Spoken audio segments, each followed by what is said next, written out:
It's finally time for Backpack Battles Early Access. Hi YouTube, I'm Time for Miracle, and in today's video we'll be taking a brief look at what you can expect at Early Access launch, as well as some competitive showcase builds that I put together, which I believe are more than sufficient to reach Master Rank or beyond at the time of this recording.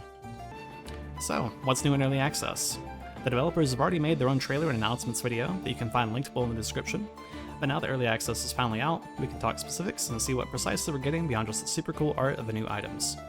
In Early Access release, there are in total, assuming my math is correct, 9 new items for Ranger, 9 new items for Reaper, 27 Beserker items, and a whopping 33 Pyromancer items. These numbers include 2 new subclasses for Ranger and Reaper, as well as 5 for both Pyro and Beserker, meaning Early Access release has brought us from 6 to 20 subclasses, more than tripling what we had previously. There's far too many items to go over individually, but I'm sure that you're just as interested in the new subclasses as I was, so let's take a brief look at them before moving on to showcase builds. Friendly Fire is Pyromancer's premier heat-focused subclass, providing both blazing fast heat generation as well as a number of useful effects at various heat thresholds. Burning Banner is a buff control and holy item focused subclass that is likely to be broadly useful, but primarily blind and sustain focused. Dark Lantern is Pyro's top defensive subclass, giving you a free revive halfway through combat, followed by an invulnerability period, like that of Glowing Crown, burst damage and debuff generation on revival, as well as a powerful synergy potential due to the start of combat health loss. Frozen Flame is clearly intended as Pyro's control archetype, being both block and chill focused, as well as providing damage inevitability via crit and crit damage. Last but not least, we have Dragon's Nest, a subclass that offers you a simple and appealing proposition. Do you like dragons? Great, then here's some dragons to buy. Lastly, we have Fire Pit, which is Pyro's starting bag. This generates flames, which are very simple, taking 1 space, providing 1 heat, as well as selling for 1 gold. And Pyro also generates maximum health at start of combat based on each fire item she has inside the bag. For Beserker, we're going to start with their bag, because it details their Battle Rage mechanic, which is mentioned in several of her subclasses and items. Duffel Bag gives Beserker the ability to enter Battle Rage at 50% life once per combat, as well as making items inside the bag trigger faster during Battle Rage and making her take less damage. Brass Knuckles is a stun and multi-weapon focused subclass, offering chance to stun on hits, accuracy and crit to adjacent weapons, and faster trigger speed for itself during Battle Rage. Wolf Emblem is the pet-focused subclass, both allowing various wolf pets to appear in your shop, as well as providing crit chance and chance to resist debuffs. There are several of the wolf pets, and they are all very, very cute. Particularly the Power Puppy. Next on the list is the Deerwood Guardian. Deerwood Guardian provides quite a bit of damage mitigation and is highly flexible, providing both longer battle rage duration and health and resource sustain. Anvil is the single weapon focused subclass, which provides damage and stamina buffs to a single weapon based on the number of crafted items that you have near the anvil, as well as generating flames which are identical to those produced by Pyromancer. Lastly, we have the Shaman Mask, which uses luck to generate buffs, as well as providing you with a number of unique socketable runes with varying effects. Currently we have Hawk Rune, Badger Rune, and Elephant Rune. Big Bowl of Treats is Ranger's pet-themed subclass, which allows Friends of the Forest, which are the Rat, Squirrel, and Hedgehog, to appear in your shop. Gives pets a chance to trigger twice, and provides an interesting way to make food speed ramp. Next is the Mega Clover, which might be my favorite subclass in Early Access. The Mega Clover has a number of very fitting effects for what you might expect from a luck-themed subclass, including item sale chance, unique item chance, and mass random buff generation, and of course, lucky clover generation. Next, let's take a look at Reaper's new subclasses. First, we have the Snake, which is clearly intended as Reaper's poison archetype subclass, giving support for preventing your applied poison from being cleansed, maximum health to help you survive while the poison does its work, as well as modest poison application of its own. The Potion Cauldron is the other new kid on the block, which is my new personal favorite Reaper subclass, which shares some themes with Ranger's Mega Clover, including economy generation via free upgrading of potions, health and resource sustain, and generically useful synergy and power that can help the board get through mid-game and into a strong state for survival. Also, despite being a pre-existing subclass for Reaper, Mr. Struggles now also causes plushies to appear in your shop. This includes Mrs. Struggles, which has buff removal from your opponent, as well as Misfortune, which allows you to gain more of the buff that you have the most of. That's an awful lot of subclasses and a lot to take in. There's way too many new items to go for each individually, so I thought the best way to introduce you to the new content would be to offer what I believe to be some very capable builds featuring them. I've reached Grandmaster and Master rank many times during Early Access with a wide variety of builds, and I believe that the core of the builds we're about to discuss are capable of reaching at least Master rank or beyond if you are sufficiently skilled. Please note that these builds are not to be copied one-to-one. Showcase boards are only one example of what I came up with based on what I was offered in a particular run. If you're using these showcases as a guide on what to do, I strongly recommend you follow what I outline as the core components, and beyond that use your best judgment based on what has been offered to you or what sounds fun to try. The first, and what I believe to be the most powerful build in this set, is Pyromancer's Staff of Fire, which utilizes the exceptional ramping from Staff of Fire as its main damage engine. The core of this build is of course Staff of Fire, as well as Draconic Orb, which allows Staff of Fire to crit. The only requirement to play the build beyond having Staff of Fire is having mana and heat generation, which this build accomplishes through the use of Chilly Guberts for heat generation, as well as Sun Armor to augment the starting heat generation. Notably, if you have Stun Skin plus Mana Potions set up, that would be better than what we have in this board, so that would give us starting mana, but Mana Orbs plus Blueberries get the job done just fine. Draconic Orb is also not strictly necessary, because you don't really have to have it. It does double your crit damage, which sometimes your opponent can resist your crits or other things, but it's still very good to have at least 1 or 2, preferably as many as 3, but if you're able to manipulate your starting heat generation below 15 somehow and get more later in the fights and not run out of it through Staff of Fire, then even 1 or 2 could be sufficient to end the fights.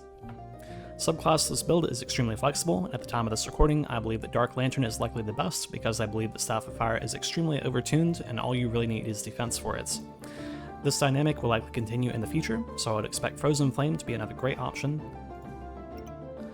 that you can use since it allows you to skip Draconic Orbs and get crit through the use of Chill rather than having Draconic Orbs in your board. I have a question for you.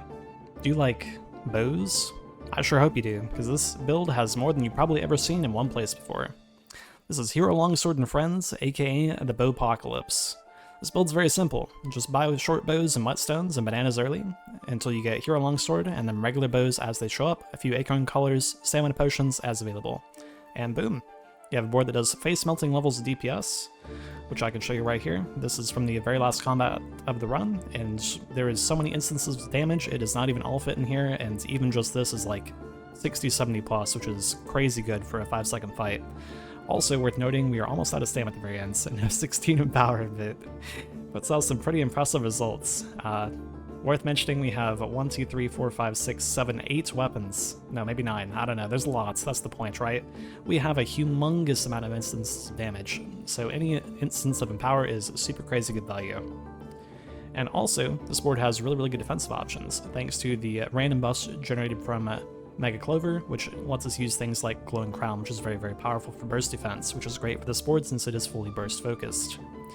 But for real, this thing does amazing levels of DPS no matter what you do with the bows. You can get tons of small bows, tons of big bows, it doesn't really matter. Just do whatever you want. Just put in a bunch of bows, Hero Longsword, it'll do great. That being said, this is a very capable burst build if you just get a bunch of Fortuna's Grace as well as your Longsword. However, you can also flex and do a lot of different things in the early mid-game, such as Idris Leaf Magic Equipped with Staff with bows, or Mana Torch stuff with bows, or really whatever you want. Or even Piercing Arrow plus like Hero Longsword and a bunch of other melee weapons, or ranged weapons, or whatever. It's really flexible. You don't have to get to exactly, infinity bows plus your Longsword, and that be your whole board. That being said, I think this is probably the best way you can play the board, barring people playing extremely large amounts of caps or something similar. So, one thing I do recommend that's really important in this build is that you get at least 1 mana potion and 1 glowing crown, so you have a very strong defensive layer. Also worth noting that your starting luck needs to be at 20, which you do want to have happen several seconds into the fight to trigger the glowing crown, but that could be a bit hard to manipulate, so you might not have this for a lot of the game, and you might be a bit glassy. So that is one of the issues with the board. However, I do think that the massive amount of damage that you get from the huge number of weapons you have plus some power is very strong. Also, you have a very small amount of stamina, or sorry, not stamina, space in this board, right? Like, there is just enough space to fit a Hero Longsword plus bows on either side, either vertically or horizontally. So you might have to make some sacrifices positioning-wise for DPS, like I did here, with the potions plus the bow, that kind of thing, or crit colors, whatever. Basically, it just barely fits. However, it does crazy good DPS for what it does, if you choose to go oops all bows like I did. Last on this list, we have Reaper. Being honest, I had a hard time coming up with something that felt new for this one, but perhaps that's just due to the fact that it uses primarily pre-existing items while having a newish playstyle. That playstyle being, of course, chugging as many high-value potions as possible, thanks to upgrades from Cauldron. I think the two notable ways to play this archetype are Magic Torch +1, where here I have chosen Holy Spirit as the +1 due to its defensive and offensive output when paired with upgraded potions, or with Darksaber. Although I'm not really sure why we'd be playing Darksaber Cauldron when Curse Dagger exists, but hey, maybe you didn't have direction on turn 8 and Cauldron was nice to upgrade your potions and you hit Darksaber pieces, so you made it.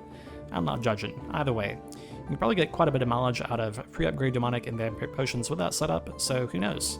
The point of this board is that it's very flexible, both in potion choice as well as what it's doing weapon-wise. I think that it's very important that you have either Magic Torch or Darksaber so that you can deal some competitive DPS, but it's very possible that even just using Cauldron as a Pestilence potion upgrader and playing Pestilence bomb variants with Death Scythe and Pestilence/defensive potions can get wins just fine. Most important thing with this board is that you seek as much value from whatever potion and weapon combination you have available to you, meaning that it's probably the most difficult archetype in the list to palette effectively given its extremely flexible nature both offensively and defensively. The Beserker build I chose is extremely simple to play and relies on one simple idea. Big Axe hit really fucking hard. The core idea of the build is really simple. Double Axe plus as many gems and speed as you can fit onto it. Seriously, this thing can fit so many. It has 5 gem slots, and it has tons of slots for fanny packs. It's awesome. It's really, really cool. There's a wide variety of ways you can play this, and also, the game hasn't even come out yet, right? As the time of this recording, it's the day before, and I've played a few games, right? So I'm not going to make any strong recommendations on what you should do.